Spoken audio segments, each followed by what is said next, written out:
CES de Las Vegas l'an dernier, Bell Hélicoptère avait présenté la cabine de son futur taxi volant. Cette année, l'hélicoptériste est venu au salon avec une maquette grandeur nature beaucoup plus aboutie. Baptisée Nexus, la machine est en effet désormais équipée de patins, d'un empennage et de 6 grands rotors orientables. Le système de propulsion hybride électrique, qui générera une puissance de 600 kW, est en cours de développement chez Safran. Les commandes de vol seront fournies par le groupe français Thales. La cabine s'est de son côté agrandie. Elle pourra accueillir une personne de plus, soit 4 passagers, en plus du pilote, placé en position centrale à l'avant. Quant à l'autonomie en vol, la vitesse de croisière ou encore le poids du Nexus, c'est toujours silence radio.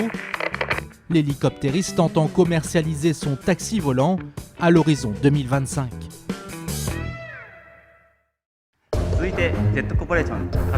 Voici le premier multirotor électrique à décollage et atterrissage vertical japonais. Ce projet, soutenu par Toyota, a été développé en à peine 2 ans. Le premier vol d'essai public a été réalisé avec pilote sur une zone d'essai du constructeur automobile près de Nagoya.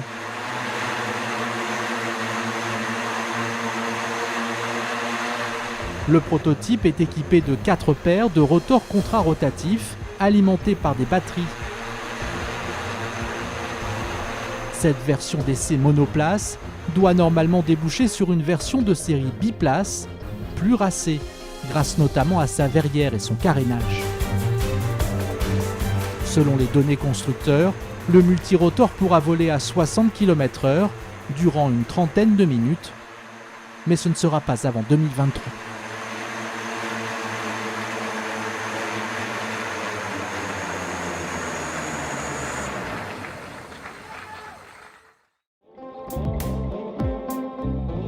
Ce projet de multirotor électrique, on le doit à la start-up britannique Vertical Aerospace. Basée à Bristol, à l'ouest de Londres, la société a commencé par un petit démonstrateur en 2018, suivi par un autre plus abouti qu'elle a fait voler l'année suivante. Désormais, elle travaille sur cette machine pilotée pour 4 passagers. Elle est dotée de porte-papillons et d'un train d'atterrissage rétractable. Pour les phases de décollage et d'atterrissage, les 8 rotors sur la voilure fonctionneront en position horizontale. Ensuite, les 4 rotors à l'avant s'inclineront de 90 degrés pour assurer la propulsion.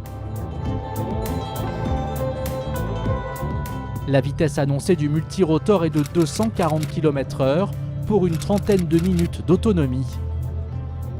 L'assemblage du premier exemplaire doit débuter prochainement pour un premier vol d'essai attendu l'an prochain.